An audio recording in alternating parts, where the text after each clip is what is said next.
Assalamualaikum warahmatullahi wabarakatuh. Bismillahirrahmanirrahim. Alhamdulillahi rabbil alamin. Wassalatu wassalamu ala sayyidina Muhammadin wa ala alihi wa sahbihi ajma'in, amma ba'du. Alhamdulillah, pada kesempatan kali ini masih bisa bersua dan berjumpa dengan channel Samurai Barokah. Tentunya masih dalam keadaan sehat walafiat dan selalu di dalam maunahnya Allah Subhanahu wa ta'ala. Salawat salam kita sampaikan dan haturkan kehadiran baginda Nabi Muhammad sallallahu alaihi wasallam beserta para keluarga dan para sahabatnya.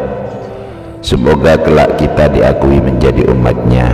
Amin Allahumma amin. Para sahabat channel Samurai Barokah yang dirahmati Allah, ada 4 bentuk syafaat yang akan diberikan Al-Quran kepada ahli pembaca Al-Quran kelak di akhirat. Bacalah Al-Quran, maka sesungguhnya ia akan datang di hari kiamat memberi syafaat kepada pembacanya. Hadis riwayat Imam Muslim. Hadis di atas yang telah Al-Fakir sampaikan barusan itu memerintahkan agar menjadikan Al-Quran sebagai bacaan utama harian kita. Kelak Al-Quran akan menjadi sahabat di akhirat jika kita sudah membersamainya sejak di dunia. Jika kita menjaga kelestariannya dengan membaca dan berpegang teguh pada isi kandungannya, niscaya Al-Quran akan menjaga kita dengan memberikan syafaat pertolongan di akhirat kelak.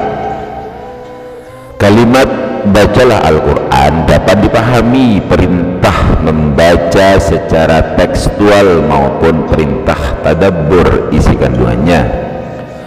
Mayoritas ulama memahami perintah ini dengan membaca secara tekstual, secara istiqomah setiap hari berdasarkan hadis-hadis tentang keutamaan membaca Al-Quran.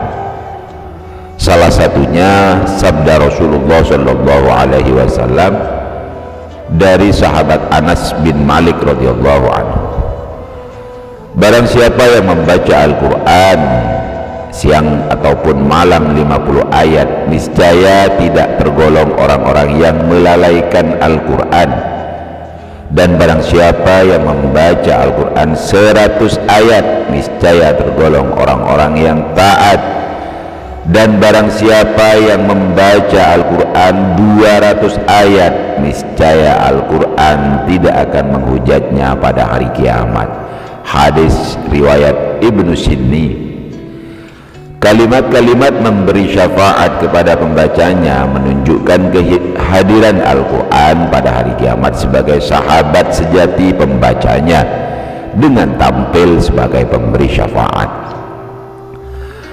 Pada hari itu Al-Quran akan tampil mengawal sahabatnya meniti jalan menuju surga. Syekh Abdul Fattah Al-Qadi menjelaskan bahwa syafaat Al-Quran berbeda dengan syafaat lainnya di hari kiamat. Syafaat Al-Quran mencegah seseorang jatuh dalam kobaran api neraka, sedangkan syafaat yang lain mengangkat dan menyelamatkan seseorang dari kobaran api neraka. Artinya, seseorang yang mendapatkan syafaat Al-Quran ia akan tercegah dan tidak sampai jatuh dalam kobaran api neraka meskipun ia divonis sebagai penghuni neraka. Sementara orang-orang yang mendapatkan syafaat selain Al-Quran, maka ia diangkat dari dalam kobaran neraka setelah merasakan panasnya api neraka. Inilah beberapa bentuk syafaat Al-Quran di hari kiamat atau di akhirat bagi orang yang membaca Al-Quran di dunia. 1. Penentu derajat surga. Ayat-ayat Al-Quran ibarat anak-anak tangga yang akan mengantarkan pembacanya kepada tangga tertinggi di sisi Allah. Keindahan suara bacaan Al-Quran di dunia akan mengusik perhatian Allah dan memunculkan kerinduan untuk mendengarkan kembali di surga. Inilah yang menjadikan Allah Subhanahu wa ta'ala memerintahkan pembaca Al-Quran untuk naik ke tangga kemuliaan hingga mencapai anak tangga sesuai dengan akhir ayat yang dibaca di dunia. Semakin bertambah ayat yang dibaca, semakin tinggi pula anak-anak tangga kemuliaan yang dinaiki. Rasulullah Shallallahu Alaihi Wasallam bersabda, dikatakan kepada sahabat Al-Quran, bacalah, naiklah, bacalah dengan tartil sebagaimana engkau membaca dengan tartil di dunia, karena sesungguhnya derajatmu di surga menurut akhir ayat yang engkau baca. 2. Al-Quran menjadi tameng dari siksa kubur. Dalam sebuah riwayat, Amru bin Murrah menjelaskan Al-Quran akan melindungi pembacanya dari siksa kubur. Diriwayatkan jika manusia masuk ke dalam kubur, kemudian muncul semburan api sebagai siksa kubur yang akan melumatnya dari berbagai arah, maka Al-Quran datang untuk menyelamatkannya. Jika manusia masuk ke dalam kubur, tiba-tiba keluar semburan api dari arah kepalanya, lalu Al-Quran datang untuk menghalanginya. Kemudian api itu keluar dari arah kakinya, lalu datanglah Al-Quran untuk menghalanginya.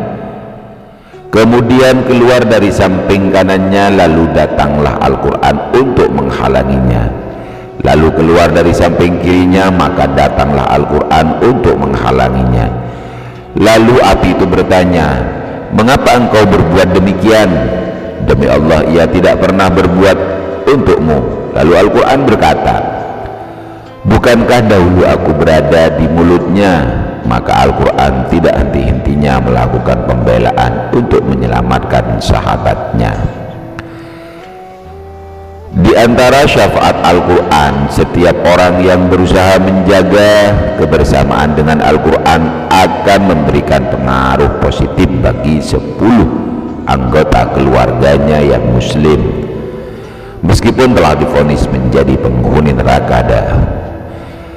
Dari Ali bin Abi Thalib radhiyallahu anhu, Al-Quran memberi syafaat 10 anggota keluarga.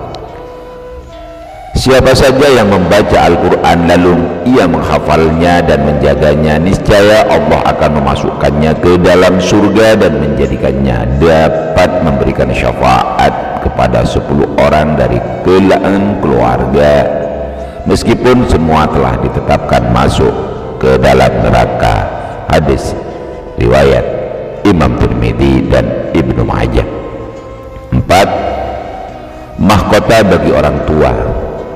Orang tua memiliki kewajiban terhadap anak-anaknya, antara lain mengenalkan Allah dan Rasul-Nya, serta mengajarkan Al-Quran bagi orang tua yang memiliki kepandaian membaca Al-Quran. Al-Quran wajib mengajarkannya kepada anak-anaknya dan membimbingnya bersahabat dengan Al-Quran. Namun bagi orang tua yang tidak mahir atau tidak mampu membaca Al-Quran, wajib menitipkan anak-anaknya kepada lembaga pendidikan yang menyelenggarakan Al-Quran, baik secara membaca dan tertulis, karena mengenalkan Al-Quran adalah kewajiban yang mutlak dipenuhi oleh setiap orang tua. Bagi orang tua yang berhasil mendidik anak-anak cinta Al-Quran dengan mendawamkan tilawah setiap hari atau menjadikan penghafal Al-Quran, maka Allah memberikan penghargaan di surga berupa disematkan mahkota yang bersinar terang bagaikan sinar matahari. Rasulullah bersabda, siapa saja yang membaca Al-Quran, mengajarkannya, mengamalkan kandungannya, niscaya di hari kiamat kedua orang tuanya disematkan mahkota dari cahaya yang bersinar seperti sinar matahari, dan dipakaikan perhiasan yang belum dipakai keduanya di dunia. Lalu keduanya berkata, mengapa kami dipakaikan seperti ini? Lalu diseru, lantaran anak kalian bersahabat dengan Al-Quran.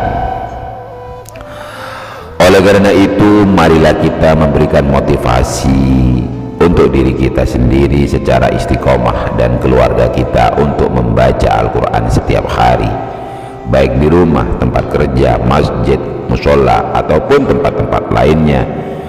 Jangan hari-hari kita dilalui dengan tanpa membaca Al-Quran. Mudah-mudahan apa yang telah Al-Fakir sampaikan ini bermanfaat. Assalamualaikum warahmatullahi wabarakatuh.